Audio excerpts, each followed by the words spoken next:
وبتساهم في التنمية وبتشارك في صنع مستقبل أفضل لبلدها. زينة الناس، بنت النيل اللي مصر قوية بوجودها ومش هتميل. الدولة تبنت خطة واضحة وغير مسبوقة، الاستراتيجية الوطنية للتنمية المستدامة رؤية مصر 2030، واللي أحد أهم أهدافها تمكين المرأة اقتصادياً واجتماعياً وسياسياً. والرؤية دي تحولت لحقيقة ملموسة على الأرض. ملايين السيدات استفدنا من مبادرة حياة كريمة، ومئات الآلاف استفدنا من برامج تمويل المشروعات الصغيرة والمتوسطة ومتناهية الصغر وريادة الأعمال. وعلشان المرأة تاخد فرصتها في سوق العمل، كان التدريب وبناء القدرات أمر ضروري. أكتر من 50% من خريجي الأكاديمية الوطنية للتدريب من السيدات. مشاركة السيدات في المدرسة الرئاسية للقيادة تعدت 55%. من خلال البرنامج تم يعني تأهيلنا إننا إزاي نقدر نوظف قدراتنا أو نمشي على الطريق السليم في اتجاهنا. الجمهورية الجديدة بتشهد تطور كبير جدا في تمكين المرأة. أنا بحلم بإن يكون في استثمار في محور يبدأ من الضبعة وينتهي بتوشكا. تدريب وتأهيل قيادات نسائية بالجهاز الإداري للدولة في كل المحافظات المصرية على القيادة والإدارة بأحدث الطرق العالمية ليتقلدوا المناصب الإدارية العليا. ازاي ان احنا نعمل تخطيط استراتيجي، ازاي ان احنا نقدر نعرف يعني ايه تحول رقمي، نعرف يعني ايه ذكاء اصطناعي. تنمية القدرات الرقمية للسيدات في كل المحافظات لمواكبة متطلبات العصر وإدراك حتمية الشمول المالي والتحول الرقمي. تدريب الشباب في كل المحافظات في مجال التنمية المستدامة بمشاركة غير مسبوقة من السيدات. وانا في مشروع ابني مستقبلك معسكر رواد 2030 استفدت حاجات كتير جدا، عرفت اكتر عن ريادة الاعمال وعن البروجرامينج والتكنولوجي، بالإضافة للعديد من البرامج التدريبية واللي هدفها التوعية بأهمية ريادة الأعمال. انعكس على ارتفاع نسبة مشاركة المرأة في ماجستير ريادة الأعمال، والذي تم تنفيذه بالتعاون مع جامعتي كامبريدج والقاهرة. تحقيق تكافؤ الفرص للمرأة وتمكينها اقتصادياً كان بيحصل بالتوازي في كل مبادراتنا بتوصيات سيادة الرئيس عبد الفتاح السيسي في المبادرة الوطنية للمشروعات الخضراء الذكية. فازت بالمركز الأول منى رفعت طمان. وده شجعني بشكل كبير جدا ان انا انظم افكاري كرائده اعمال، ودي خطوه مهمه جدا فرقت بشكل كبير في حياتي. فاز في المبادره 18 منهم 6 مشروعات لسيدات، وشاركت المرأة في 10 حاضنات ومسرعات أعمال في مجالات مختلفة متخصصة، ومنها الحاضنة المعنية بمشروعات ذوي الاحتياجات الخاصة. وعلشان جهود تمكين المرأة تكلل بالنجاح، مشاهدينا في كل مكان تمكين كبير جدا بتشهده المرأة المصرية والشباب بصفة عامة. النهاردة في التشكيل الوزاري بنشوف يعني في الحقيبة الوزارية عدد كبير من السيدات، وكمان من نواب المحافظين بنشاهد أيضا عدد كبير من الشباب والسيدات اللي تقلدنا محافظ ونائب محافظ. يعني مثلا محافظ البحيرة السيدة جاكلين عازر، وهي كانت احدى خريجات البرنامج الرئاسي.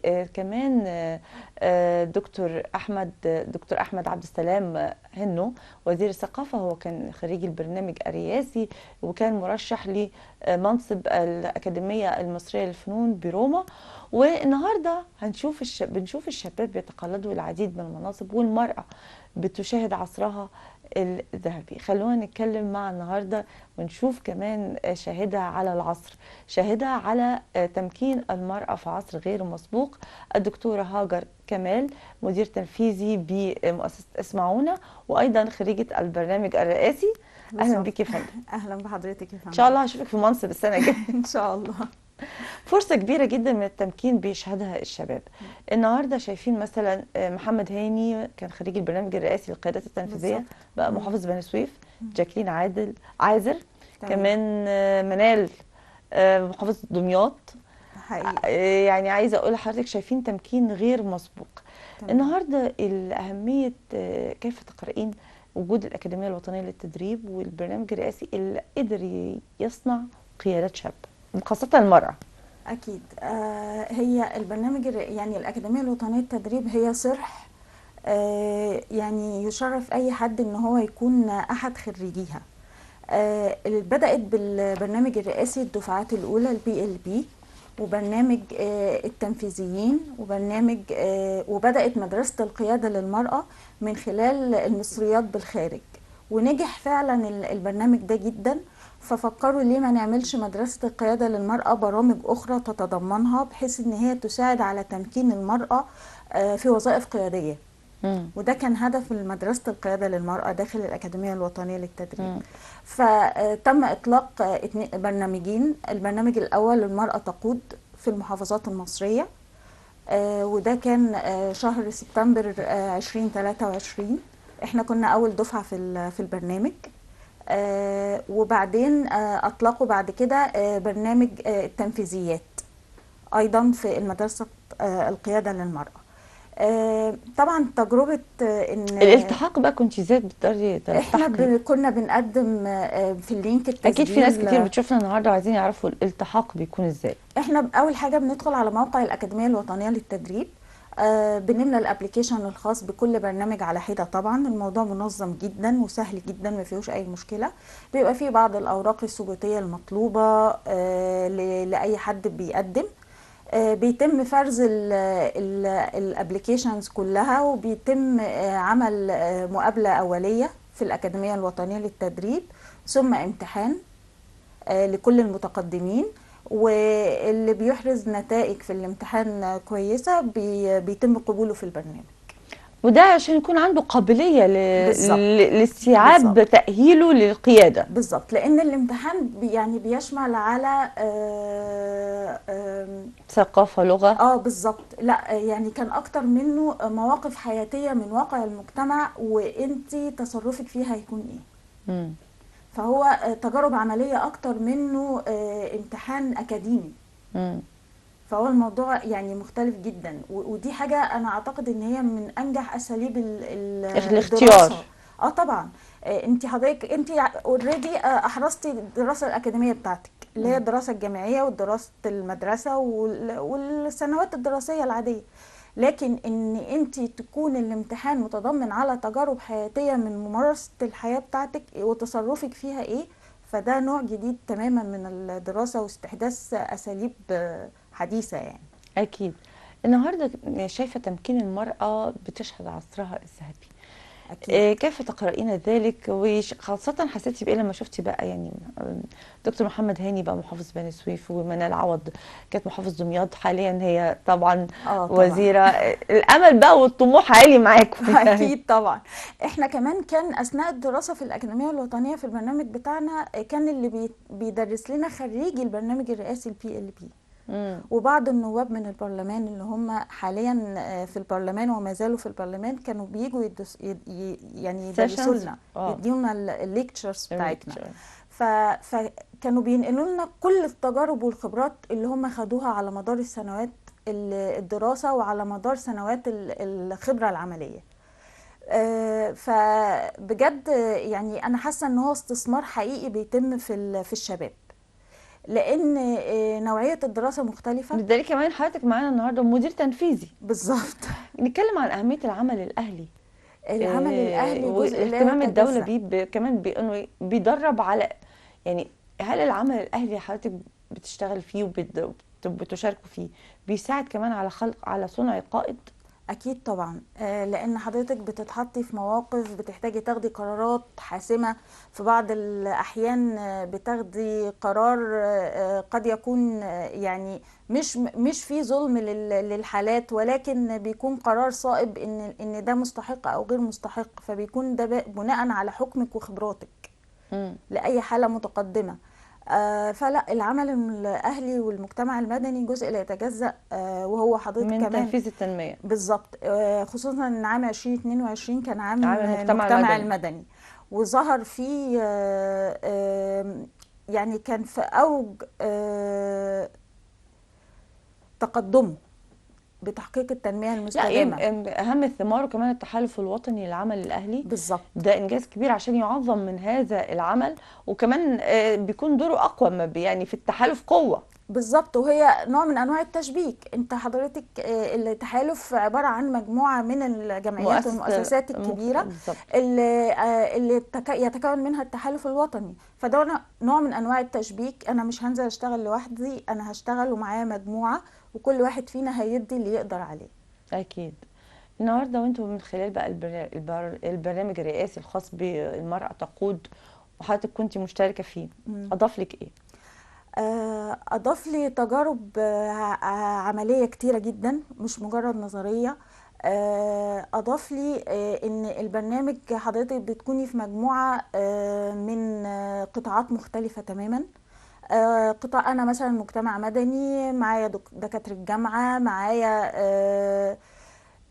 في كل القطاعات، بنوك، مفيش قطاع مش سايبه. لما بنألف من كل دول مجموعة وبنحاول نطلع أحسن ما عندهم، فأنا بكتسب خبرة بجانب الدراسة، مش مجرد دراسة بس، لأن خصوصا الدراسة قايمة على مجموعات.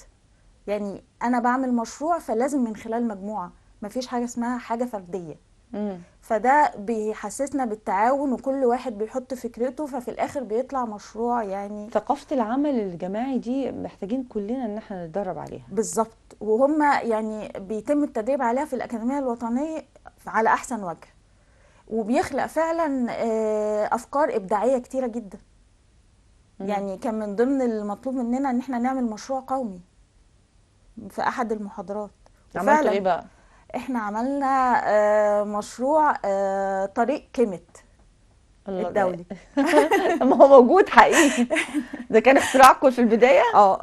كان من ضمن المشاريع. جت ازاي بقى؟ قولي جت ازاي. يعني قعدنا نفكر على غرار طريق الحرير البحري اللي هو فعلا موجود وعاملاه الصين.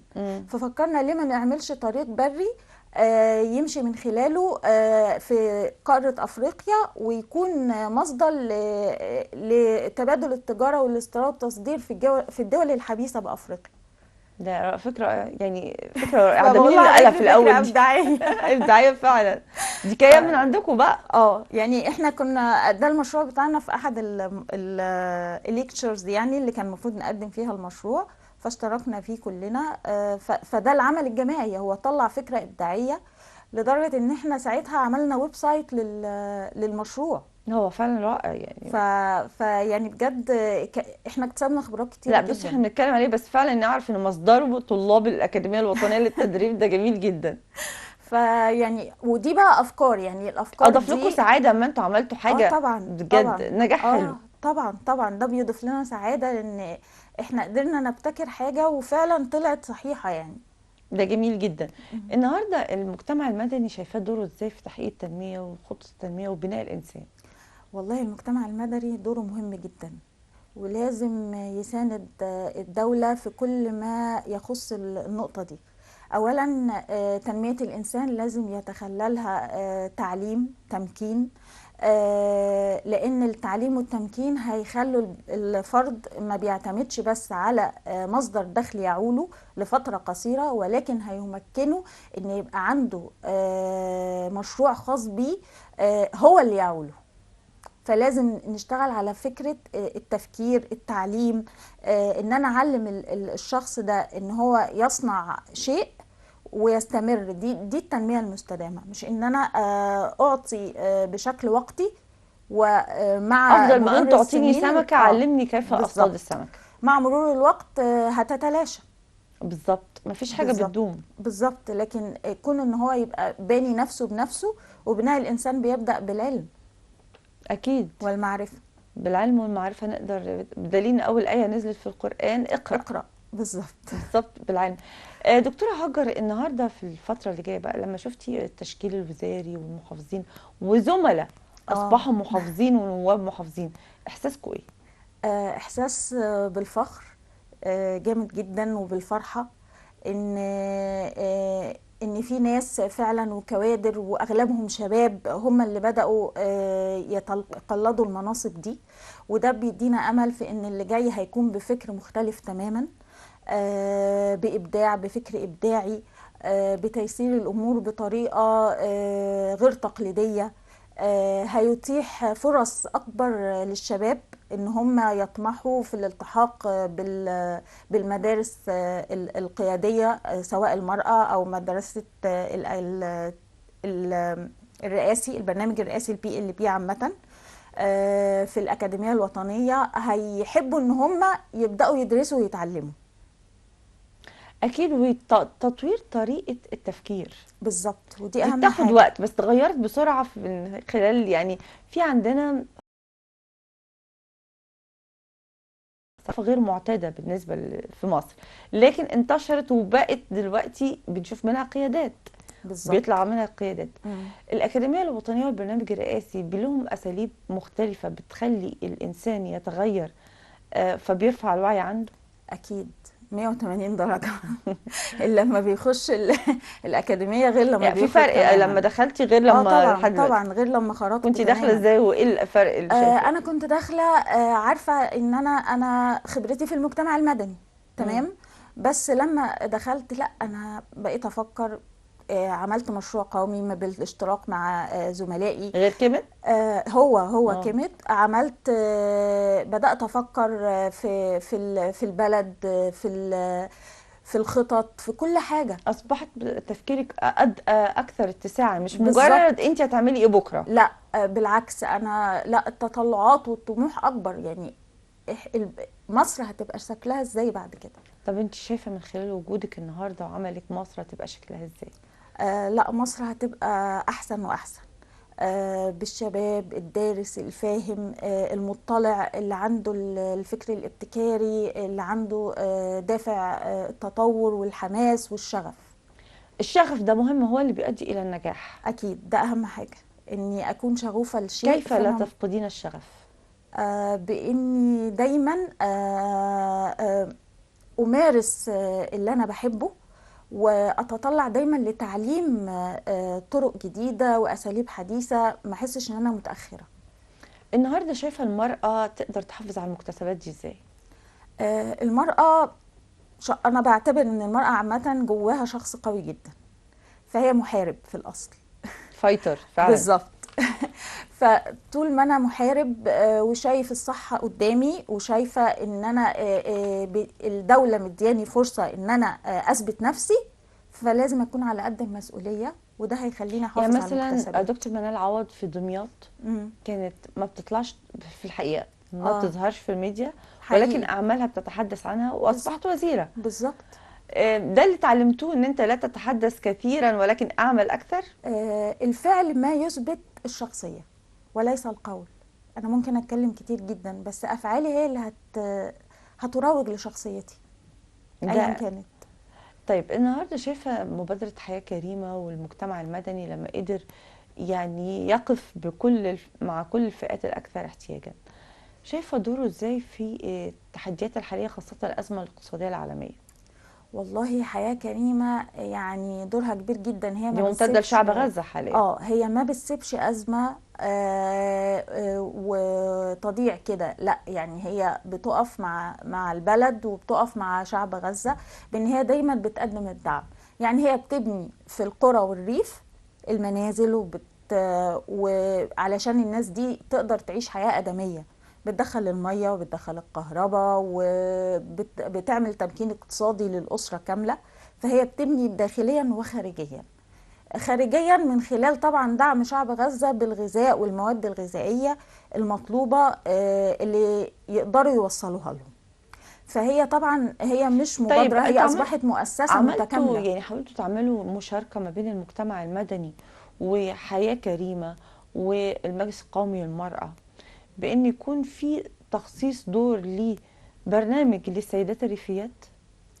هو بالفعل في برنامج مطبق في دمياط للسيدات هناك، لتمكين المرأة هناك، وده بيحصل هنا. وفي بتبقى منح دولية موجهة لسيدات القرى والريف، بتدعمهم مثلا بتعليم الخياطة، وبعد ما ينتهوا من تعليم الخياطة بيتسلموا مثلا المكنة اللي هم تعلموا بيها ومجموعة من المواد الخام اللازمة عشان يبقى ده المشروع الأساسي بتاعها، وبيتم التسويق ليها من خلال الجهة، وبيتم متابعتها والإشراف عليها دوريا. طب ده شيء جميل. ده بيتم يا فندم أصلا. اخترتوا دمياط ليه؟ عشان دكتورة منال؟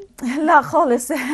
هو كان من ضمن المشاريع، يعني هي دمياط وغيرها، وفي الأقصر وفي أسوان وفي كل مكان في كل محافظة. لا بس بيكون في يعني أولويات، لا يعني بداية معايير بتحددوا بيها الأماكن اللي بتبدأ. ما هو مش صعب يبقى في كل الأماكن. الفئة المعينة اللي هي المستهدفة بتبقى مثلا فئة عمرية من سن مثلا 18 لسن حاجة و50، اللي هي تقدر تشتغل وان هي تقدر ان هي تتعلم وتستوعب علشان الموضوع ما يطولش يعني، وبتبدأ بيها. بعد كده النموذج بينجح، بنبدأ نطبقه ونعممه على باقي المحافظات والقرى. حضرتك قلتي كلمة مهمة جدا، بناء الإنسان المصري بيبدأ بالتعليم أهم حاجة. أكيد. طيب أنا عايزة أعرف دور المجتمع المدني من وجهة نظرك في زيادة الوعي بأهمية التعليم بما يتوافق مع متطلبات العصر. بمعنى تمام، يعني حضرتك مثلا احنا في ثانويه عامه يعني يعني عشان الامتحانات اللي حصلت فيها اخر يوم بالظبط اخر يوم. النهارده كل الناس بتحلم مثلا، لا هي في كليات معينه. النهارده شايفه الاسلوب الحقيقه تحلمي زي ما العالم عايش ولا زي ما انت عايزه تكوني؟ لا زي ما العالم عايش اكيد. المجتمع المدني دوره بقى انه يغير الوعي ده ازاي، او يرفع الوعي باهميه متطلبات سوق العمل الدولي ازاي؟ اول حاجه ان انا ما بقاش حاصره الناس دي ان انا يخش طب يخش هندسه يا ما ادخلش جامعه. ما لازم انا اتغير من جوايا. بالظبط. وده هيتم بايه؟ لا ده في فرص تعليميه تانية، في ان حضرتك تكون مبتكر. في دلوقتي اقسام للفضاء الخارجي في الكليات في جامعه بني سويف. المجتمع المدني دوره ايه؟ دوره ان هو بيدعم الشباب المتفوق اللي هو متعثر بكفالات تعليميه. فالشاب لما هيطلع وانا متكفله بتعليمه لحد ما يخرج، هو هيبقى عنده الشغف انه يخدم البلد دي زي ما البلد خدمته. اكيد. ودي نقطه مهمه جدا، وده سائد في كل المؤسسات والجمعيات في المجتمع الاهلي حاليا، خاصه المبتكرين. مش شرط مبتكرين، هو المتعثر عامة في دفع المصروفات او مغترب مثلا، هو مثلا من اسيوط والجامعة بتاعته في بني سويف قسم الفضاء الخارجي ده، ومش معاه ما يملك ان هو السكن ينتقل ويروح والانتقالات او الاعاشة. فلما هاجي همد ايدي لمثل هذا الشباب ان انا هدعمه وهكفله تعليميا، لما هيخرج هو هيبقى شايل الجميل للبلد مش للجمعيه. بالظبط لان هي وصندوق تحيا مصر كمان بيقوم بدور كبير جدا. بالظبط. والصندوق ومؤسسه حياه كريمه برضو بتقوم بنفس الدور في موضوع الكفالات التعليميه. وصل الامر ان هم بيرسلوا بعثات خارجيه لاستكمال التعليم. ده لما يبقى حد متفوق بقى ومحتاج ان هو يطلع بره. بالظبط. ده دور كانت بتعمله مصر من ايام سنه 1805 و10، من ايام محمد علي كانت مصر هو بتقدمه. اللي تم ابتكاره ان الجمعيات الاهليه هي اللي بدات تدخل في اطار الدور ده، مش مجرد الدوله. وده دور مهم جدا. فده بجانب يعني الدوله. النهارده الدوله طلعت وثيقه ملكيه الدوله عشان تفعل دور القطاع الخاص، وكمان مديه اهتمام كبير جدا للمجتمع المدني انه يشارك في التنميه، بل جعلته هو شريك اساسي. هو فعلا بالفعل اصبح شريك اساسي في التنميه. وده طبعا فرق كبير بعد اصدار القانون الموحد للعمل الاهلي. طبعا القانون رقم 149 لسنه 2019 سهل حاجات كتير جدا، ما بقاش فيه اي حاجه يعني. انا اعتقد ان القانون ده هو دعم للدوله للمجتمع المدني كله. النهارده من خلال وجودك في البرنامج الرئاسي والاكاديميه الوطنيه، ايه الطموحات اللي عايزه تقدميها في الفتره اللي جايه وتحققيها؟ حاسه ان انا عايزه يعني عندي شغف ان انا اخدم بلدي اكتر في اي قطاع انا فيه وفي اي مجال انا فيه. حاسه ان مصر تستاهل ان انا اديها اكتر. هي ادتني فرصه في التعليم، في الابتكار، في التطوير. انا ده كفايه مشروع كامل، ده جميل جدا. فانا نفسي ان انا اقوم بده، يعني اخدم البلد بكل طاقتي في اي مجال. مجال المجتمع المدني فهحاول هخدم مثلا في اطار بناء الانسان، بناء الناس اللي انا بتعامل معاها. التحديات اللي شايفه ان المجتمع المدني دوره المرحله دي انه يقف قصادها ويكسرها؟ اهم تحدي انه يوصل للناس بعقولهم مش بمجرد مساعدات، ان هو يكتسب ثقة الناس. اللي هو بيتعامل معاهم، عشان يقدروا يتقبلوا منه ان انا هعلمك. طيب انت هتعلمني ليه؟ انا مش عايز، ما تعلمنيش، اديني مساعده، اديني فلوس، اديني اي حاجه. لا، الاول لازم اكتسبه وبعد كده ادخله ان التعليم مهم، فلازم تتعلم ولازم تبدا تعول نفسك عشان الدنيا تتقدم وعشان مصر كلها تتقدم. وتتعلم حاجه مطلوبه، مش تتعلم حاجه مش مطلوبه بالظبط، وحاجه وتفضل تحس انك تعبتي على الفاضي.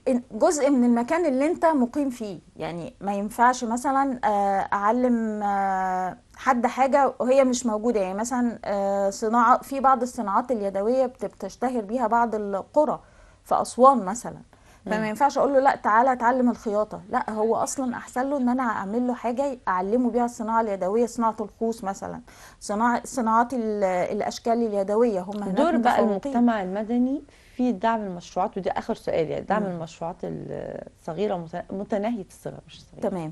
دور المجتمع المدني دور مهم جدا، هو اساسا الدور، يعني هو دوره اساسي في الجزئيه دي بالذات، في المشروعات الصغيره متناهيه الصغر. زي ما بقول لحضرتك، لما بنزل قطاع معين في قريه معينه، بشوف القريه دي بتشتهر بايه، بصناعه الالبان، بصناعه الثوم المجفف وهكذا، وببدا اشتغل على الجزئيه دي، ان انا ابتكر اعمل له مشروع متناهي الصغر او مشروع صغير.